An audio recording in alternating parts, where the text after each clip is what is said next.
Good morning. I am Dr. Scott Gordon, President of Stephen F. Austin State University, and I want to thank you for being here today. I hope this press conference will begin to answer many of the questions that people have about this case. Please understand, however, there will be some areas we will not be able to go into depth on, as this is still an active investigation. Before we begin, however, I want to state that my heart goes out to the innocent young lady, the victim in this case. This case of false reporting. She has our full support, her family has our full support, and we will work closely with them so that she can continue on her pathway to success. This was a terrible, terrible ordeal for her, and those who are involved in this case will be held accountable. This is a very serious issue that involves as many as 10 young ladies in a core group of approximately 6. It's also a very complex dynamic that is being investigated at this time, and we're investigating it from a variety of angles. I have with me today 2 individuals who are involved with investigating this case. SFA Police Chief John Fields and SFA's Director of Students' Rights and Responsibilities, Mr. Dennis Mosley. To explain the facts of the case, we'll first turn to the SFA Police Chief, Chief John Fields, who can talk about the progress on this case and the facts. After Chief Fields, I will turn the mic over to Mr. Dennis Mosley to talk to you about how the student disciplinary process works on campus. And following Mr. Mosley, I'll have a final statement, and then we will conclude the conference. So, Chief Fields. Thank you, Dr. Gordon. Good morning. As Dr. Gordon said, I am Chief John Fields. I am the current Chief of Police at Stephen F. Austin University Police Department. And I'm going to give you a timeline, some information that will clarify some of the things that have been said and some things that we're doing in our investigation. First, I want to acknowledge that we take every incident and every complaint seriously at Stephen F. Austin University. I believe in accountability. I've been in higher education for 14 years, and this is something that I have compassion for. We have provided resources for Ms. Evans. We continue to gather pertinent information to the case. The incident has been perceived as racial in motive, but I can assure you that's far from that. I can assure you it's not racial. It's far from that. The investigation evidence has identified the core group that Dr. Gordon mentioned, 3 black females and 3 white Caucasian females. All students appear to be willing associates up until that incident. But what I'm saying is they have been together, they have been associated with each other up until that particular incident. Our cameras, interviews, social media posts that we ascertained from the investigation proves and supports the evidence that we've been gathering. I'm going to give you a timeline. The CA called the University Police Department. So I want to make sure I debunk that theory about the suspects or the students involved called the police department. It was not the students involved. It was actually the CA, which is the community assistant in the residence hall. So it wasn't the students that called the police department and gave the actual false report. The call, the ongoing incident is going on right now, possible threats made to a resident about Scissors killing. That was the gist of the call. The resident has been making threats to other residents about how she's going to shank them with scissors. Now one of the residents having a manic episode. Officers were dispatched based on the threat level, called into University Police Department. Keep in mind that our officers are trained to respond to the incident, and the threat level was that a student was possibly being stabbed, potentially being stabbed, and can be killed. They responded within policy of what they were trained to do. Officers arrived on scene and were directed to room 116. The call was for room 103, which was the student that had the manic attack. The officers were then rerouted to room 116, which Christina Evans is in that room. And two of the young ladies that talked to the CA are also Mrs. Evans' roommates. Officers knocked on the door 4 times. They knocked on Ms. Evans' door 4 times. The suite mate on the other side, they did not go inside Ms. Evans' door, weren't able to get in. They went inside. The suite mate let them in through her door. They came through her bathroom door, and that's how they made the entry. Only one officer had a weapon unholstered, and his weapon was it was night, no lights on in the room, and he had a light on his weapon. At no time was he intentionally trying to point at the subject. The other officer, there were 3 officers, keep in mind, the other officer had his taser ready. The third officer did not unholster taser or weapon. Once they found Miss Evans in bed, the threat was de-escalated. At no time was there any time that the officers were unprofessional in dealing with Miss Evans. She was asked to come outside the room, and they had a conversation. And that part will be justified in the body cameras. And speaking of the body cameras, we have asked for the parents to give us permission to release the body camera. Once that's released, then everyone will see exactly what happened. So I want to reiterate, at no time did we go inside the room like a Wild Wild West, like it's been presented in the media and some of the other social media posts. The officers were always professional, and they had a conversation with her. And at that time, we started the process of providing her with the resources she needed from the university. In conclusion, the information was that we have, there's 2 processes in the university judicial process. You have the criminal portion, and you also have the student rights portion. They work simultaneously.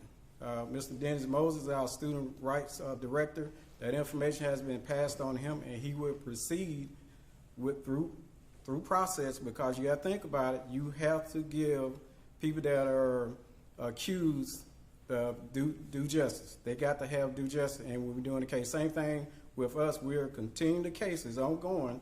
We're doing a criminal investigation case. Once we're finished, we're going to present our case to the local DA's office, and then they will determine if there are charges or not. Lastly, the university takes incidents such as this seriously. As they understand the process, we've ensured accountability throughout the campus. So I just want everybody to understand, this is not a racial issue. We hold students accountable. But at the end of the day, students are coming to the university to get an education. Our jobs as administrators for the university is to educate our students and correct the behavior when it needs corrected. And then when it's over with, we want them to graduate. So we're not in the business of trying to rush for judgment. We got a process that's going on. These are college students, and I'm not saying that making an excuse for anything, but we got to make sure, give us time and be patient, let the investigation run through, and I assure you that it will be accountability for those who are responsible. We will continue to provide our students guidance and accountability and support they need to be productive citizens when they leave SFA. That's all I have.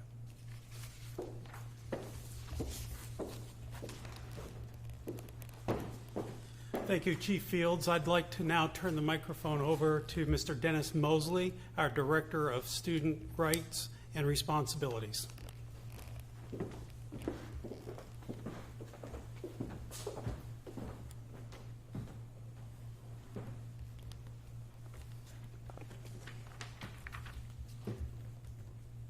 Thank you, Dr. Gordon. Good morning. My name is Dennis Mosley. I serve as the Director of Student Rights and Responsibilities. Our goal in the Office of Student Rights and Responsibilities is to address behavioral misconduct on the university level. I will ensure you that we take every report we receive in the Office of Student Rights and Responsibilities very seriously, and we act accordingly. However, we must provide students with rights to due process. What I want to disclose to you guys today is transparency about our process and how it actually works. However, according to the Family Educational Rights and Privacy Act, I will not disclose any details of the specific case. I will only disclose our process. Firstly, once we receive a report, we reach out to all involved parties that name has been mentioned in a report we received with notice. That notice entails students receiving the charges of the alleged violations that are being brought against them according to the Student Code of Conduct, as well as the contact information to report to the Office of Student Rights and Responsibilities to start the student conduct process. Once that student report to the Office of Student Rights and Responsibilities to start the process, at that moment, we provide them with what's called a disciplinary hearing information form. That form entails their rights as students, as well as how our process works. During that intake, students are allowed to ask any questions that they may have regarding the process. In addition, students also have the right to have an advisor present. That advisor may serve as a parent, a friend that's not involved in a particular case, or an attorney.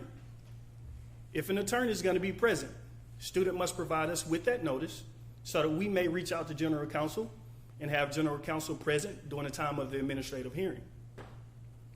Once students have signed off on that disciplinary hearing information form, acknowledging understanding, at that point we get students scheduled for an administrative hearing, which essentially serves as the investigation process. Once students schedule for an administrative hearing and they report and we start the investigation process, we must meet with all parties involved in a particular case, as well as once we receive additional information of all witnesses, we investigate those students as well. This takes time. However, again, I will ensure you that we take this very seriously and we are moving forward with this particular case. Once students have that administrative hearing and we've met with all students involved in this particular case, at that moment, we then render a finding of responsibility. How we render a finding of responsibility, which entails if a student is responsible or not, is going to be based off the preponderance of evidence standard. What this entails is a burden of proof analysis, which leads somebody, which would be a reasonable person, to conclude that there is a probable cause of something more likely than not to have happened based on the information we've received and additional information after meeting with all involved parties. Once we render a decision of finding of responsibility, which entails, again, if a student is responsible or not, at that moment, we issue sanctions as deemed appropriate.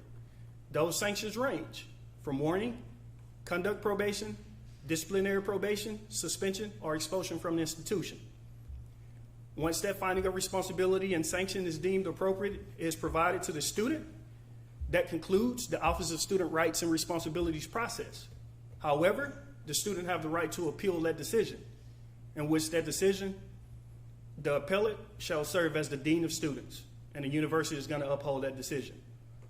That concludes the process regarding investigation for the Office of Student Rights and Responsibilities, as well as the appeal process for the dean of students. The university uphold that, and we move forward. Thank you.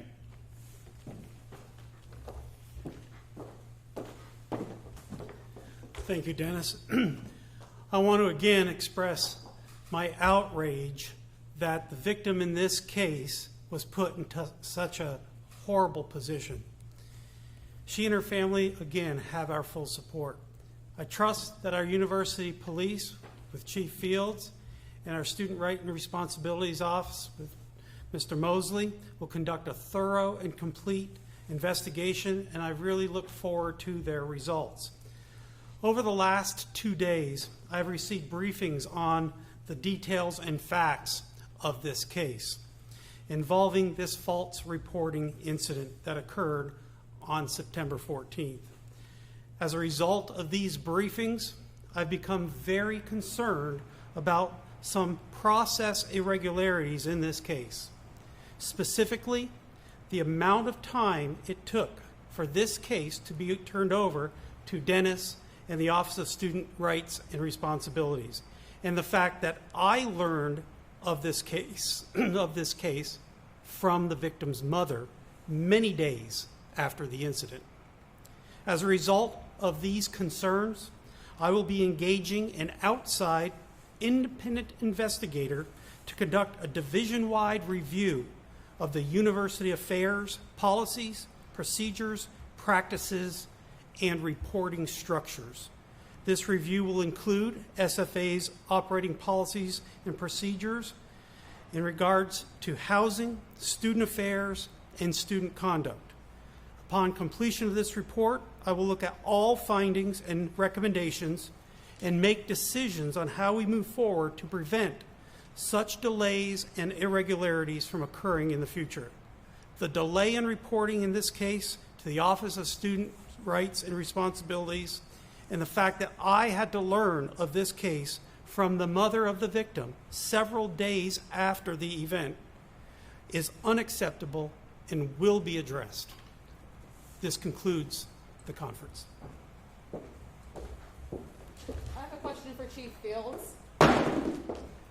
Chief Fields, will you answer questions? Dr. Gordon, will you answer questions? Don't you think you owe it to the students, the staff, the alumni to answer questions from the press regarding this incident? Will you come back to the podium, please?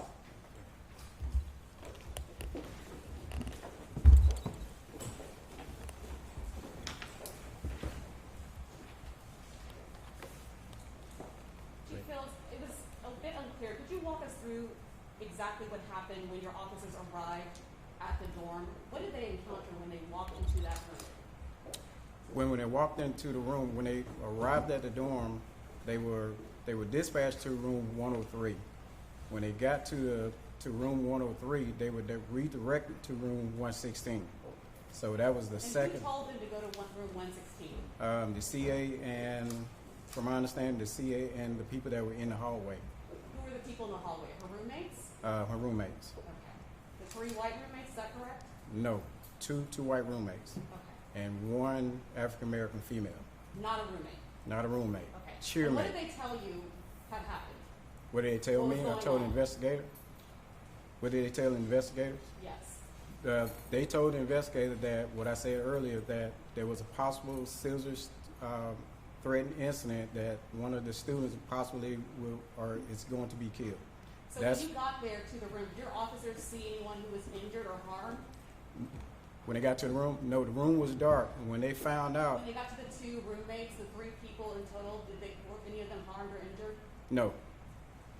They were told that this was not the room that the incident was involved, and they redirected to another room, where the supposedly incident was taking place. You said your officers knocked 4 times Yes, and they got no answer, no answer. and then they were led into the room by a suite mate. Yes, And what did they see when they walked into the room? the room was dark, and they had flashlights. And once they realized that Mrs. Evans was in bed and the lights were turned on, they de-escalated the situation, asked her to come out in the hallway, and they consulted with her and asked her about what was going on also. That's when the investigation started with them. And you said Miss Evans was in bed. Yes. Was she clearly asleep? Yes. And that comes from the investigation. That's what we found out. And keep in mind, when the officer responded, they responded on what they knew. We didn't know what was going on until the investigation took place. So that's why we found out all the details now. But when they responded on what they were dispatched to, possible stabbing or killing with scissors. So that's, in their mind, that's what they were responding to. But they didn't hear any sounds of anyone being injured. No, but you got to trust and verify. So they got there and they didn't hear anything. No, Okay. No one was being stabbed. didn't know that until they got into the room. Can't assume, you got to trust and verify. So with one officer had a weapon unholstered, you said? Yes, Okay. Walking into a dark room with lights. with a flashlight. Yes. In that situation, what is the protocol with the officer with the gun? Is he to put it up as soon as the lights come on and he sees there's nothing going on? He's put up when it's identified the threat is over. There's no threat. And keep in mind, because they are seasoned officers, when we look at, we can speculate what could have happened, but we need to look at what didn't happen because of the training that they do have and the training that we do monthly dealing with use of force. So that's a two-sided coin. When you go into a situation, you're looking for the same thing as an active shooter. You go into the scene to find the threat, and once the threat is over, then you de-escalate, and that's what happened. And that comes with good training. Did you talk to that officer that had the gun out to ask him when it was put away? Yes, we talked to him. Plus, we verified through the body cam. Once the parents give the information about the body cams that we can release, then you all will see that for yourselves. And all the questions about how they enter the room will be explained on the body cam. So it was the CA who had called police after hearing this from the students about the scissors? Is that what you're saying? Yes. Okay. So students reported to the CA, and then the CA reported to the police what she had heard from her, they heard from the students. Yes, after she called her hall director, and her hall director instructed her to call the police. What exactly did the CA tell police that the students said they saw? Tell the police? Yes, when they called you. The CA. dispatch? She basically told them what the students told her. They told her that Mrs. Evans had some scissors and she was going to stab another student. Is it the CA's responsibility, I guess, to kind of verify that before they make the call, I guess? Or I don't know what policies are in regards to CAs within the university, but That's it seems like a claim. It seems like a crazy claim before you call police about that, right?